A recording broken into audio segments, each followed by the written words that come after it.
शुभ प्रभात दोस्तों, मैं अमित सर वत्सला भाई वनमाड़ी स्कूल ऑफ स्कॉलर्स आरमोरी की तरफ से। आज पिछले तासिका में हमने आपके 7th स्टैंडर्ड के हिंदी का 8वां लेसन जिसका नाम है अप्रैल फूल, इस अप्रैल फूल लेसन की शुरुआत की थी। इस लेसन में हमने ये जाना कि नेहा नाम की लड़की ने अपने समय सूचकता से, अपने धैर्य और धाड़स से, साहस से किस तरह से दो बदमाशों को मूर्ख बनाकर, अप्रैल फूल बनाकर अपने अपहरण की योजना को उसने विफल कर दिया और उन बदमाशों को पुलिस के हवाले करने की कोशिश की। इसके बारे में थोड़ा सा शॉर्ट में हमने बात की थी। और जब ये नेहा स्कूल से लौट रही थी घर जाने के लिए, तो पीछे से दो लोगों ने उसको आवाज़ दी, उसको बुरी खबर सुनाई कि उसकी माता का एक्सीडेंट हो गया है। तब वो थोड़ा रोने लगी। फिर उसको उन्होंने गाड़ी में बिठाया और वो गलत रास्ते पर लेकर चले जा रहे थे, यानी अस्पताल के एकदम अपोजिट साइड, विपरीत दिशा में लेकर जा रहे थे। तभी नेहा के ध्यान में आया कि कुछ न कुछ दाल में काला है, और वो कहने लगी, अभी उसने दिमाग में ये प्लान बनाया कि किस तरह से अपना अपहरण रोका जाए। वो उन बदमाशों में लोगों को बोली कि मुझे अंकल स्कूल में वापस जाना पड़ेगा। तो दो लोगों में से एक ने कहा, लेकिन क्या हुआ, साफ क्यों नहीं बताती। पास में बैठा हुआ व्यक्ति उसको बोला, मेरा लंच बॉक्स स्कूल में ही छूट गया। क्या रीज़न बताया उसने कि मेरा लंच बॉक्स स्कूल में ही छूट गया। तो उन्होंने उत्तर दिया कि बड़ी पागल लड़की हो तुम, एक लंच बॉक्स के लिए तुम अपनी माँ को ऐसे छोड़कर वापस स्कूल में जाना चाहती हो, या तुम्हें लंच बॉक्स तुम्हारी माँ से भी ज़्यादा प्यारा लगता है तुमको? नहीं, माँ को ज़्यादा प्यार करती हूँ। लंच बॉक्स को छोड़ो, मिलना होगा तो मिलेगा, वरना गहनों का डिब्बा कल भी मिल जाएगा। अभी गहनों की बात सुनकर वो थोड़ा सा अचंभित हो गए। गहनों का डिब्बा? गहनों के डिब्बे से तुम्हारा क्या वास्ता, तुम्हारा क्या मतलब? गहनों का डिब्बा तुम स्कूल लेकर आई थोड़ी। अभी तो तुम लंच बॉक्स स्कूल में छूटने की बात कर रही थी और अभी कह रहे हो कि गहनों का डिब्बा।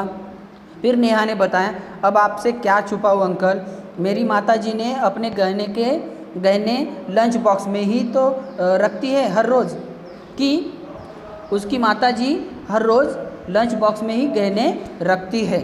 बिल्कुल एक जैसे उसने बाज़ार से एक जैसे दो डिब्बे खरीदे, यानी 2 लंच बॉक्स खरीदे। एक में वो मुझे स्कूल जाने के लिए खाना देती है टिफ़िन बॉक्स में, और दूसरे टिफ़िन बॉक्स में वो अपने गहने रखती है, और दोनों टिफ़िन बॉक्स एक जैसे ही है। और आज सवेरे मेरी माता ने अपने हीरे जड़ित कंगन उतार कर डिब्बे में रख दिए, और जल्दी में मैं भी वो भूल गई कि लंच बॉक्स की जगह मैंने वो गहनों वाला डिब्बा उठाकर बैग में रख दिया, और वो गहनों वाला डिब्बा ही स्कूल में लेकर आई। जब रिसेस यानी दोपहर के खाने का समय जो होता है स्कूल में, उसको रिसेस कहते हैं। खाने का जब समय हुआ, लंच टाइम हुआ, तो जब मैंने वो लंच बॉक्स खोला, तब उसमें मुझे पराठों की जगह क्या दिखाई दिया? कंगन, और न जाने क्या क्या उस बॉक्स में चमचमा रहे थे। अंकल, भला कंगन से थोड़ी ना भूख मिटती है, कंगन खाने की चीज़ थोड़ी है, खाने की चीज़ तो खाना है, और इस वजह से मैं दिन भर भूखी रह गई। कोई बात नहीं अंकल, जल्दी से अस्पताल चलो, मुझे माँ की फिक्र हो रही है, लंच बॉक्स कल मिलेगा, नहीं तो कोई और लेके जाएंगे, कोई बात नहीं। पास में बैठा एक व्यक्ति बोला कि हम अभी स्कूल से ज़्यादा दूर तक नहीं पहुँचे हैं, और वो ड्राइवर से बोला, कोई बात नहीं, 5-10 मिनट की तो बात है, हम फिर से स्कूल में वापस चले जाते हैं, और वो जो बॉक्स है लंच बॉक्स, गहनों का बॉक्स, उसको वापस लेकर आते हैं। देखो, तुम चुपचाप गाड़ी में से उतरकर स्कूल के अंदर जाओ, और तुम जहाँ पे अपना लंच बॉक्स भूली हो, वो लंच बॉक्स चुपचाप से उठाकर बैग में डालो, और फिर से गाड़ी में आकर वापस बैठो। किसी को ये बात मत बताना, क्योंकि गहनों की बात सुनकर लोगों की नीयत बिगड़ सकती है, ऐसा उस व्यक्ति ने समझाया। 10 मिनट में ही गाड़ी फिर से स्कूल के पास खड़ी हो गई, यानी वो वापस स्कूल में पहुँचे।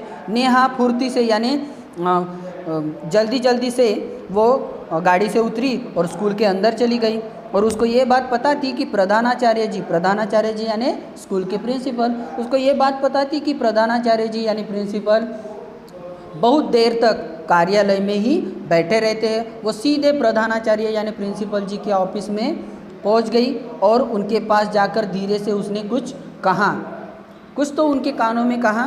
प्रधानाचार्य जी ने फ़ोन पर किसी से बात की। नेहा को उन्होंने अपने कार्यालय में ही बिठा के रखा। 10 मिनट बाद किसी कर्मचारी ने प्लास्टिक का एक सुंदर डब्बा लेकर नेहा को दिया। नेहा ने एक कागज़ पर कुछ लिखा और डब्बे में डाल दिया।